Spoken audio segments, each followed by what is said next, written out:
ओम नमो भगवते वासुदेवाय। हम सुन रहे हैं श्रीमद् भागवत सुधा सागर के चौथे स्कंद का 28वां अध्याय, जिसका नाम है पुरंजन को स्त्री योनि की प्राप्ति और अविज्ञात के उपदेश से उसका मुक्त होना। श्री नारद जी कहते हैं, राजन, फिर भय नामक यवन राज के आज्ञाकारी सैनिक प्रजावार और काल कन्या के साथ इस पृथ्वी तल पर सर्वत्र विचरने लगे। एक बार उन्होंने बड़े वेग से बूढ़े सांप से सुरक्षित और संसार की सब प्रकार की सुख सामग्री से संपन्न पुरंजनपुरी को घेर लिया। तब जिसके चंगुल में फंसकर पुरुष शीघ्र ही निसंहार हो जाता है, वह काल कन्या बलात्कार से उस पुरी की प्रजा को भोगने लगी। उस समय वह यवन भी काल कन्या के द्वारा भोगी जाती हुई उस पुरी में चारों ओर से भिन्न भिन्न द्वारों से घुसकर उसका विध्वंस करने लगे। पुरी के इस प्रकार पीड़ित किए जाने पर उसके स्वामित्व का अभिमान रखने वाले तथा ममताग्रस्त बहुकुटुंबी राजा पुरंजन को भी नाना प्रकार से कलेश सताने लगे। काल कन्या के आलिंगन करने से उसकी सारी श्री नष्ट हो गई और अत्यंत विषयासक्त होने के कारण वह बहुत दीन हो गया। उसकी विवेक शक्ति नष्ट हो गई। गंधर्व और यवनों ने बलात्कार से उसका सारा ऐश्वर्य लूट लिया। उसने देखा कि सारा नगर नष्ट भ्रष्ट हो गया है। पुत्र पौत्र भृत्य और अमात्य वर्ग प्रतिकूल होकर अनादर करने लगे हैं। स्त्री स्नेह शून्य हो गई है। मेरी देह को काल कन्या ने वश में कर रखा था और पांचाल देश शत्रुओं के हाथ में पड़कर भ्रष्ट हो गया है। यह सब देखकर राजा पुरंजन अपार चिंता में डूब गया और उसे उस विपत्ति से छुटकारा पाने का कोई उपाय न दिखाई दिया। काल कन्या ने जिन्हें निसहार कर दिया था, उन्हीं भोगों की लालसा से वह दीन था। अपनी पारलौकिकी गति और बंधुजनों के स्नेह से वंचित रहकर उसका चित्त केवल स्त्री और पुत्र के लालन पालन में ही लगा हुआ था। ऐसी अवस्था में उनसे बिछुड़ने की इच्छा न होने पर भी उसे उस पुरी को छोड़ने के लिए बाध्य होना पड़ा, क्योंकि उसे गंधर्व और यवनों ने घेर रखा था तथा काल कन्या ने कुचल दिया था। इतने में ही यवन राज भय के बड़े भाई प्रज्वार ने अपने भाई का प्रिय करने के लिए उस सारी पुरी में आग लगा दी। जब वह नगर की जलने लगी, तब पुरवासी सेवक वृंद, संतान वर्ग और कुटुंब की स्वामिनी के सहित कुटुंब वत्सल पुरजन को बड़ा दुख हुआ। नगर को काल कन्या के हाथ में बड़ा देख उसकी रक्षा करने वाले सर्प को भी बड़ी पीड़ा हुई, क्योंकि उसके निवास स्थान पर भी यमनों ने अधिकार कर लिया था और प्रज्वाल उस पर भी आक्रमण कर रहा था। जब उस नगर की रक्षा करने में वह सर्वथा असमर्थ हो गया, तब जिस प्रकार जलते हुए वृक्ष के कोटर में रहने वाला सर्प उससे निकल जाना चाहता है, उसी प्रकार उसने भी महान कष्ट से कांपते हुए वहां से भागने की इच्छा की। उसके अंग प्रत्यंग ढीले पड़ गए थे तथा गंधर्वों ने उसकी सारी शक्ति नष्ट कर दी थी। अतः जब यवन शत्रुओं ने उसे जाते देखकर रोक दिया, तब वह दुखी होकर रोने लगा। क्रियासक्त पुरंजन देह गेहादि में मैं मेरेपन का भाव रखने से अत्यंत बुद्धिहीन हो गया था। स्त्री के प्रेम पाश में फंसकर वह बहुत दीन हो गया था। अब जब इनसे बिछुड़ने का समय उपस्थित हुआ, तब वह अपने पुत्री पुत्र पौत्र पुत्रवधू दामाद नौकर और घर खजाना तथा अन्यान्य जिन पदार्थों में उसकी ममता भर शेष थी, उनका भोग तो कभी का छूट गया था। उन सबके लिए उस इस प्रकार चिंता करने लगा, हाय मेरी भार्या और तो बहुत घर गृहस्थी वाली है। जब मैं परलोक को चला जाऊंगा, तब यह असहाय होकर किस प्रकार अपना निर्वाह करेगी। इसे इन बाल बच्चों की चिंता ही खा जाएगी। ये मेरे भोजन किए बिना भोजन नहीं करती थी और स्नान किए बिना स्नान नहीं करती थी। सदा मेरे ही सेवा में तत्पर रहती थी। मैं कभी रूठ जाता था तो वह बड़ी भयभीत हो जाती थी और झिड़कने लगता तो डर के मारे चुप रह जाती थी। मुझसे कोई भूल हो जाती तो ये मुझे सचेत कर देती थी। मुझ में इसका इतना अधिक स्नेह है कि यदि मैं कभी परदेश चला जाता था तो ये विरह व्यवस्था से सूख कर कांटा हो जाती थी। यूं तो ये वीर माता है, तो भी मेरे पीछे क्या ये गृहस्थ आश्रम का व्यवहार चला सकेगी? मेरे चले जाने पर एकमात्र मेरे ही सहारे रहने वाले ये पुत्र और पुत्री भी कैसे जीवन धारण करेंगे? ये तो बीच समुद्र में नाव टूट जाने से व्याकुल हुए यात्रियों के समान बिलबिलाने लगेंगे। यद्यपि ज्ञान दृष्टि से उसे शोक करना उचित न था, फिर भी अज्ञानवश राजा पुरंजन इस प्रकार दीन बुद्धि से अपने स्त्री पुत्रादि के लिए शोकाकुल हो रहा था। इसी समय उसे पकड़ने के लिए वहां भय नामक यवन राज आ धमका। जब यवन लोग उसे पशु के समान बांधकर अपने स्थान को ले चले, तब उसके अनुचरण गण अत्यंत आतुर और शोकाकुल होकर उसके साथ हो लिए। यवनों द्वारा रोका हुआ सर्प भी उस पुरी को छोड़कर इन सबके साथ ही चल दिया। उसके जाते ही सारा नगर छिन्न भिन्न होकर अपने करण में लीन हो गया। इस प्रकार महाबली यवन राज के बलपूर्वक खींचने पर भी राजा पुरंजन ने अज्ञानवश अपने हितैषी एवं पुराने मित्र अविज्ञात का स्मरण नहीं किया। उस निर्दय राजा ने जिन यज्ञ पशुओं की बलि दी थी, वह उसकी दी हुई पीड़ा को याद करके उसे क्रोध पूर्वक कठोरता से काटने लगे। वह वर्षों तक विवेकहीन अवस्था में अपार अंधकार में पड़ा निरंतर कष्ट भोगता रहा। स्त्री की आसक्ति से उसकी यह दुर्गति हुई थी।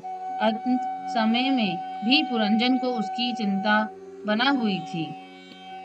इसलिए दूसरे जन्म में वह नृपश्रेष्ठ विदर्भ राज के यहाँ सुंदरी कन्या होकर उत्पन्न हुआ। जब यह विदर्भ नंदिनी विवाह योग्य हुई, तब विदर्भ राज ने घोषित कर दिया कि इसे सर्वश्रेष्ठ पराक्रमी वीर ही ब्याह करेगा। तब शत्रुओं के नगरों को जीतने वाले पांडेय नरेश महाराज मल्लध्वज ने समर भूमि में समस्त राजाओं को जीतकर उसके साथ विवाह किया। उससे महाराज मल्लध्वज ने एक श्याम लोचना कन्या और उससे छोटे 7 पुत्र उत्पन्न किए, जो आगे चलकर द्रविड़ देश के 7 राजा हुए। राजन, फिर उनमें से प्रत्येक पुत्र के बहुत बहुत पुत्र उत्पन्न हुए, जिनके वंशधर इस पृथ्वी को मनवंतर के अंत तक तथा उसके बाद भी भोगेंगे। राजा मल्लध्वज की पहली पुत्री बड़ी व्रतशीला थी। उसके साथ अगस्त्य ऋषि का विवाह हुआ। उससे उनके दृढ़ शंकुत नाम का पुत्र हुआ और दृढ़च्युत के इत्वमवाह हुआ। अंत में राजश्री मल्लध्वज पृथ्वी को पुत्रों में बांटकर भगवान श्री कृष्ण की आराधना करने की इच्छा से मल्य पर्वत पर चले गए। उस समय चंद्रिका जिस प्रकार चंद्रदेव का अनुसरण करती है, उसी प्रकार मतलोचन वेदर्भ जी ने अपने घर, पुत्र और समस्त भोगों को तिलांजलि में दे पांड्य नरेश का अनुगमन किया। वहां चंद्रवसा, ताम्रपर्णी और वटोदका नाम की 3 नदियां थीं। उनके पवित्र जल में स्नान करके वह प्रतिदिन अपने शरीर और अंतकरण को निर्मल करते थे। वहां रहकर उन्होंने कंद, बीज, मूल, फल, पुष्प, पत्ते, तृण और जल से ही निर्वाह करने को हुए बड़ा कठोर तप किया। इससे धीरे धीरे उनका शरीर बहुत सूख गया। महाराज मल्लध्वज ने सर्वत्र दृष्टि रखकर शीत उष्ण वायु, भूख प्यास, प्रिय अप्रिय और सुख दुखादि सभी द्वंद्वों को जीत लिया। तप और उपासना से वासनाओं को निर्मूल कर तथा यम नियमादि के द्वारा इंद्रिय, प्राण और मन को वश में करके वह आत्मा में भ्रम भावना करने लगे। इस प्रकार 100 दिव्य वर्षों तक स्थानु के समान निश्चल भाव से एक ही स्थान पर बैठे रहे। भगवान वासुदेव में सुदृढ़ प्रेम हो जाने के कारण इतने समय तक उन्हें शरीर आदि का भी भान न हुआ।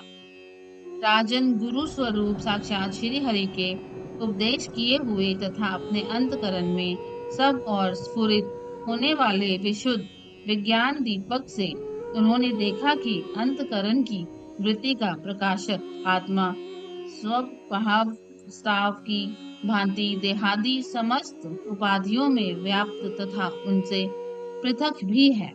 ऐसा अनुभव करके वह सब ओर से उदासीन हो गए। फिर अपनी आत्मा को पर ब्रह्म में और पर ब्रह्म को आत्मा में अभिन्न स्वरूप से देखा और अंत में इस अभेद चिंतन को भी त्याग कर सर्वथा शांत हो गए। राजन, इस समय पति परायणा विदर्भी सब प्रकार के भोगों को त्याग कर अपने परम धर्मज्ञ पति मल्लध्वज की सेवा बड़े प्रेम से करती थी। वह चीर वस्त्र धारण किए रहती।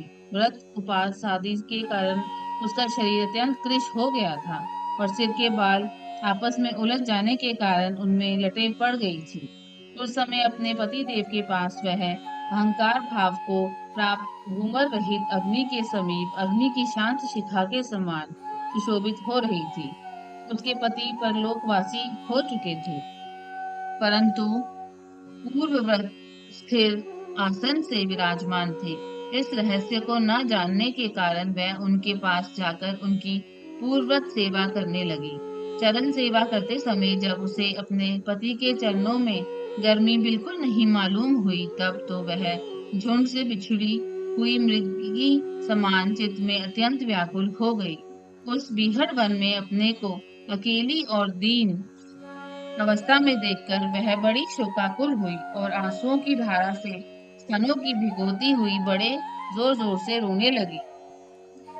वह बोली, राजश्रेय उठिए, उठिए, समुद्र से घिरी हुई यह वसुंधरा लुटेरों और अधर्मिक राजाओं से भयभीत हो रही है। आप इसकी रक्षा कीजिए। पति के साथ वन में गई हुई वह अबला इस प्रकार विलाप करती पति के चरणों में गिर गई और रो रोकर आंसू बहाने लगी। लकड़ियों की चिता बनाकर उसने उस पर पति का शव रखा और अग्नि में लगाकर विलाप करते करते स्वयं सती होने का निश्चय किया। राजन, इसी समय उसका कोई पुराना मित्र एक आत्मज्ञानी ब्राह्मण वहां आया। उसने उस रोती हुई अबला को मधुर वाणी से समझाते हुए कहा। ब्राह्मण ने कहा, तू कौन है, किसकी पुत्री है और जिसके लिए तू शोक कर रही है, वह ये सोया हुआ पुरुष कौन है? क्या तू मुझे नहीं जानती? मैं वही तेरा मित्र हूँ जिसके साथ तू पहले विचरा करती थी। सखे, क्या तुम्हें अपनी याद आती है? किसी समय मैं तुम्हारा अभिज्ञात नाम का सखा था।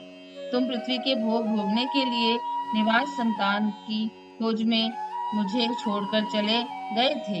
आर्य, पहले मैं और तुम एक दूसरे के मित्र एवं मान सनिवासी हंस थे। हम दोनों सहस्रों वर्षों तक बिना किसी निवास स्थान के ही रहे थे। किंतु मित्र, तुम विषय भोगों की इच्छा से मुझे छोड़कर यहाँ पृथ्वी पर चले आए। यहाँ घूमते घूमते तुमने एक स्त्री का रचा हुआ स्थान देखा। उसमें 5 बगीचे, 9 दरवाजे, 1 द्वारपाल, 3 परकोटे, 6 वैश्य कुल और 5 बाजार थे। वह 5 उपादान कारणों से बना हुआ था और उसकी स्वामिनी एक स्त्री थी। महाराज, इंद्रियों के 5 विशेष उसके बगीचे थे। 9 इंद्रिय छिद्र द्वार थे। तेज, जल और अन्न 3 परकोटे थे। मन और 5 ज्ञानेंद्रियां, 6 वैश्य कुल थे। क्रिया शक्ति रूप कर्मेंद्रियां ही बाजार थी। 5 भूत ही उसके कभी क्षीण न होने वाले उपादान कारण थे और बुद्धि शक्ति ही उसकी स्वामिनी थी। यह ऐसा नगर था जिसमें प्रवेश करने पर पुरुष ज्ञान शून्य हो जाता है, अपने स्वरूप को भूल जाता है। भाई, उस नगर में उसकी स्वामिनी के फंदे में पड़कर उसके साथ विहार करते करते तुम भी अपने स्वरूप को भूल गए और उसी के संग से तुम्हारी ये दुर्दशा हुई है। देखो, तुम ना तो विदर्भ राज की पुत्री ही हो और ना ये वीर मल्लध्वज तुम्हारा पति ही, जिसने तुम्हें 9 द्वारों के नगर में बंद किया था। उस पुरंजनी के पति भी तुम नहीं हो।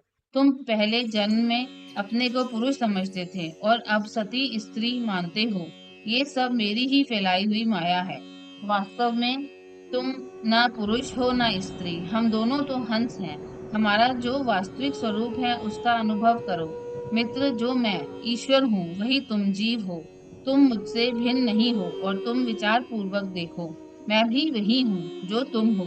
ज्ञानी पुरुष हम दोनों में कभी थोड़ा सा भी अंतर नहीं देखते।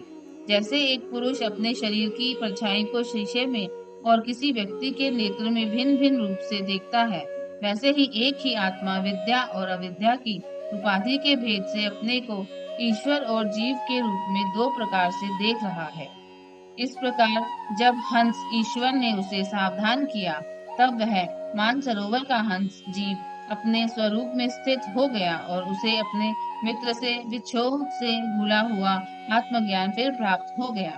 प्राचीन वही मैंने तुम्हें परोक्ष रूप से यह आत्मज्ञान का दिग्दर्शन कराया है, क्योंकि जगत कर्ता जगदीश्वर को परोक्ष वर्णन ही अधिक प्रिय है। ओम नमो भगवते वासुदेवाय।